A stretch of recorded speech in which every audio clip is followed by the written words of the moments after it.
Hello नमस्कार साथियों, कैसे आप सभी। उम्मीद करता हूँ सभी अच्छे होंगे।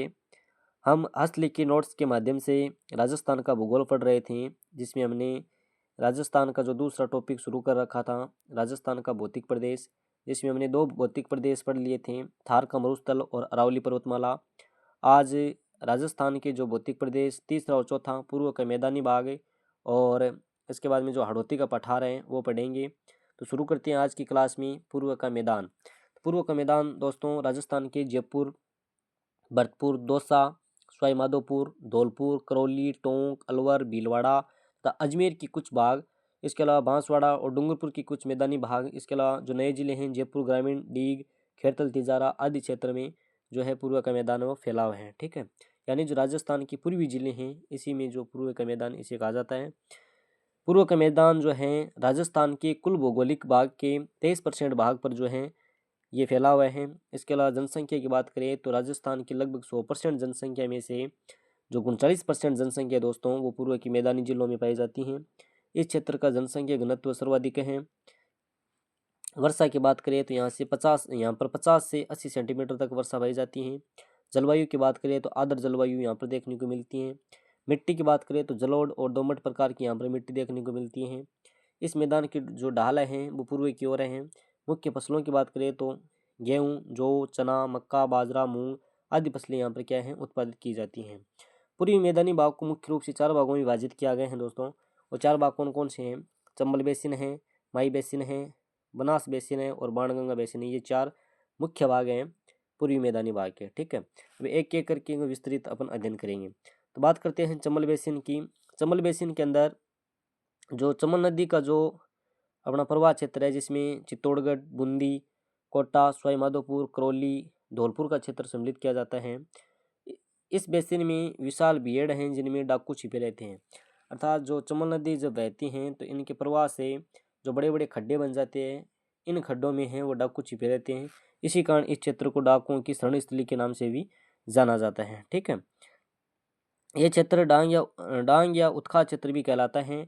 कोटा से धौलपुर का जो क्षेत्र है वो डांग या उत्खा क्षेत्र के नाम से भी जाना जाता है। डांग की रानी दोस्तों करौली को कहा जाता है और डांग का राजा है वो धौलपुर को कहा जाता है। दूसरी बात करें अपन माई या छप्पन बेसिन की। माई बेसिन में बांसवाड़ा, प्रतापगढ़, सलोमर और उदयपुर का क्षेत्र आता है। इस क्षेत्र को छप्पन या कांठल, बागड़, कुमारी घाट, व्याघ्र, नाग, लाट और गुप्त प्रदेश के नाम से भी जाना जाता है। तीसरे पॉइंट की बात करें बनास बेसिन की, तो बनास बेसिन में राजसमंद, चित्तौड़गढ़, भीलवाड़ा, शाहपुरा, टोंक का क्षेत्र है वो सम्मिलित किया जाता है। फिर बात करें बाणगंगा बेसिन की, तो इस क्षेत्र में जयपुर ग्रामीण, दौसा, डीग और भरतपुर का क्षेत्र है वो सम्मिलित किया जाता है। अब बात करें बेसिन कहते किसे हैं। बेसिन दोस्तों जो नदी और उसकी जो सहायक नदियों का जो क्षेत्र होता है उसे बेसिन कहा जाता है। जैसे कि चंबल नदी है, चंबल की जितनी भी सहायक नदी हैं और उनका जो प्रवाह क्षेत्र है वह सब बेसिन के अंदर सम्मिलित किया जाता है। ठीक है, अब 4 नंबर भौतिक प्रदेश की अपन चर्चा करेंगे। दक्षिण पूर्वी पठारी भाग या जिसे अपन हाड़ौती के पठार के नाम से भी जानते हैं। इसमें कौन कौन से जिले आते हैं?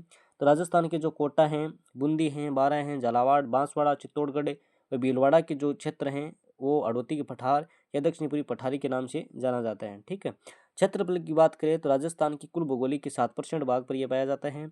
और जनसंख्या की बात करें तो जो 100% जनसंख्या में से 11% जनसंख्या इन जिलों में निवास करती है। ठीक है, बात करें वर्षा की, तो वर्षा जो है 80 से 120 सेंटीमीटर यहाँ पर वर्षा होती है और राज्य का सर्वाधिक वार्षिक वर्षा वाला क्षेत्र है। ठीक है, मिट्टी की बात करें दोस्तों यहाँ पर काली उपजाऊ मिट्टी पाई जाती है, आपको ध्यान में रखना है। फसलों की बात करें तो कपास, गन्ना, अफीम, तंबाकू, चावल, धनिया, संतरा आदि यहाँ की मुख्य फसलें हैं। वनस्पति की बात करें दोस्तों तो लंबी घास, झाड़ियाँ, बांस, खेर, उसके बाद सालदार, धोंक, डाक, सागवान आदि प्रकार की यहाँ पर वनस्पतियाँ पाई जाती हैं। जलवायु की बात करें तो अति आर्द्र जलवायु प्रदेश ये यानी अति आर्द्र जलवायु प्रदेश इसे कहा जाता है, क्योंकि यहाँ पर अति आर्द्र जलवायु पाई जाती हैं। अब कुछ हाड़ौती के पठार की कुछ मुख्य बातें हैं वो कौन कौन सी हैं। सबसे पहले बात करें उपरमाल का पठार, जो भैंसरोडगढ़ से लेकर के बिजोलिया तक का जो ऊपर उठा भाग है उसे उपरमाल के पठार के नाम से जाना जाता है। हाड़ौती का जो पठार है वो अस्पष्ट अधर प्रवाह वाला क्षेत्र है। ठीक है, हाड़ौती के पठार को मुख्य रूप से 2 भागों में बांटा गए हैं। कौन कौन से 2 भाग हैं? विंध्यन कगार भूमि और दक्कन का जो लावा पठार है, ये 2 भाग है हाड़ौती के पठार के। ठीक है, सबसे पहले बात करें विंध्यन कगार भूमि की। ये क्षेत्र विशाल बलुआ पत्थरों से निर्मित हैं। ठीक है। उसके बाद में दक्कन का लौह पठार है। इस क्षेत्र में बलुआ पत्थरों के साथ साथ बीच बीच में सलेटी पत्थर भी मिलता है। ठीक है। बूंदी और मुकुंदवाड़ा की जो पहाड़ियाँ हैं इसी पठारी बाग में हैं। ठीक है। इसके बाद में इस पठारी बाग अरावली और विंध्याचल पर्वत के जो बीच का जो क्षेत्र है इसे संक्रांति प्रदेश के नाम से जाना जाता है, आपको ध्यान में रखना है। अब हाड़ौती के पठार के कुछ मुख्य पठार है वो कौन कौन से हैं उनकी बात करें तो सबसे पहले बात करते हैं राज्य के सर्वोच्च पठार की, जिसका नाम है उड़िया का पठार जो सिरोही के अंदर है, जिसकी ऊंचाई लगभग 1360 मीटर है। उसके बाद में आबू का पठार है वो सिरोही के अंदर है, 1200 मीटर के लगभग है। और बोरट का पठार जो महत्वपूर्ण है कुमलगढ़ और गोगुंदा के मध्य है। उसके बाद में जो मेसा का पठार है ये चित्तौड़गढ़ के अंदर है। और लसाड़िया का जो पठार है दोस्तों ये सलोम्बर के अंदर है, जयसमंद झील के नज़दीक। ठीक है। लसाड़िया के जो पठार हैं ये कटापटा पठार के नाम से भी कटापटा पठार है। ठीक है। अब इन भौतिक प्रदेशों के कुछ मैंने अपने अनुभव के आधार पर कुछ प्रश्न बनाए हैं जो एग्जाम की दृष्टि से बहुत महत्वपूर्ण है, जिसको आपको देखना चाहिए। तो पहले प्रश्न की बात करें दोस्तों, पहला प्रश्न है कि निम्नलिखित में से थार का मरुस्थल अवशेष है। गोडाउनलैंड का अवशेष है, तैतीस सागर का है, अरब सागर का है या इनमें से कोई नहीं। तो हम पिछली कक्षा में पढ़ कर आए हैं कि जो थार का मरुस्थल और जो पूर्व के मैदानी भाग है वो अपना तैतीस सागर के अवशेष है। तो इसका बी आंसर करेक्ट हो जाएगा। ठीक है। दूसरे प्रश्न की बात करें कि निम्नलिखित में से कौन सा जिला थार के मरुस्थल में सम्मिलित नहीं है। तो बाड़मेर मरुस्थलीय है, गंगानगर भी मरुस्थल में आता है, नागौर भी मरुस्थल में आता है, लेकिन राजसमंद जो है ये अरावली पर्वतमाला श्रृंखला के अंतर्गत आता है। ठीक है। उसके बाद में बात करें कि निम्नलिखित में से सत्य कथन की पहचान करनी है। सत्य कथन कौन सा है कि थार के मरुस्थल को 4 भागों में विभाजित किया गया है। बालू का स्तूप युक्त प्रदेश 58.5% भाग है। थार का मरुस्थल गोंडवाना लैंड का हिस्सा है। थार के मरुस्थल में राजस्थान की 23% जनसंख्या निवास करती है। ठीक है। तो इन 4 कथनों में से सत्य कथन की पहचान करनी है। तो थार के मरुस्थल को 4 भागों में नहीं 2 भागों में बांटा गया है, शुष्क मरुस्थल और अर्धशुष्क मरुस्थल। बालू का स्तूप युक्त प्रदेश 58.5 भाग पर है, ये कथन सत्य है, ये गलत है ऊपर वाला। उसके बाद में सी क्या है, थार का मरुस्थल गोंडवाना लैंड का हिस्सा है, ये भी गलत है क्योंकि अपन पहले वाले प्रश्न में चर्चा करके आए कि ये तैतीस सागर का अवशेष है। उसके बाद थार के मरुस्थल में राजस्थान की 23% जनसंख्या निवास करती है, ये भी गलत है क्योंकि यहाँ पर जो है 40% जनसंख्या है वो निवास करती है। ठीक है। चौथे प्रश्न की बात करें दोस्तों, चौथा प्रश्न है कि निम्नलिखित में से असत्य कथनों की पहचान करनी है कि नीचे जो 5 कथन दिए हुए हैं उनमें से असत्य कथन कौन सी है। ठीक है। पहला क्या है, ए कि थार का मरुस्थल राजस्थान के लगभग 62% भाग पर फैला हुआ है, ये कथन तो क्या है, सत्य है। ठीक है। बी में क्या लिखा हुआ है कि थार के मरुस्थल उपादर जलवायु पाई जाती है, ये कथन क्या है, असत्य है क्योंकि थार के मरुस्थल के जो जिले हैं उसमें उपादर नहीं शुष्क जलवायु पाई जाती है। उसके बाद सी में लिखा हुआ है कि थार के मरुस्थल में चिकनी दोमट मिट्टी पाई जाती है, ये कथन भी दोस्तों असत्य है क्योंकि थार के मरुस्थल के जिलों में चिकनी दोमट मिट्टी नहीं पाई जाती बल्कि बलुई मिट्टी पाई जाती है। ठीक है। डी में लिखा है कि थार के मरुस्थल में लगभग 40% जनसंख्या निवास करती है, ये कथन सत्य है क्योंकि अपन पिछले प्रश्न में ये बढ़कर आए हैं। थार के मरुस्थल में 0 से 20 सेंटीमीटर वर्षा होती है, ये कथन भी क्या है, गलत है। तो इसमें नीचे दिया गया कूट है, इसमें जो बी सी और ई किस में है तो ये 2 नंबर वाला अपना करेक्ट आंसर हो जाएगा। ठीक है। 5 नंबर प्रश्न की बात करें दोस्तों, 5 नंबर प्रश्न में लिखा हुआ है कि निम्नलिखित में से अर्धचंद्राकार बालू का स्तूप है, बरखान, अनुप्रस्थ, अनुदैर्ध्य या शिव। तो इसमें जो है बरखान करेक्ट आंसर रहेगा। छठा प्रश्न है कि निम्नलिखित में से लाठी श्री क्षेत्र क्या है, नमक की चौड़ी पट्टी, जल की चौड़ी पट्टी, खनिज की पट्टी या कोयला पट्टी। तो इसका जो है जल की चौड़ी पट्टी है। ठीक है। महिलाओं के ईयरपिन के सम्मान बालू का स्तूप है, पैराबोलिक, सीप, नेकबा या सब्र का पीस।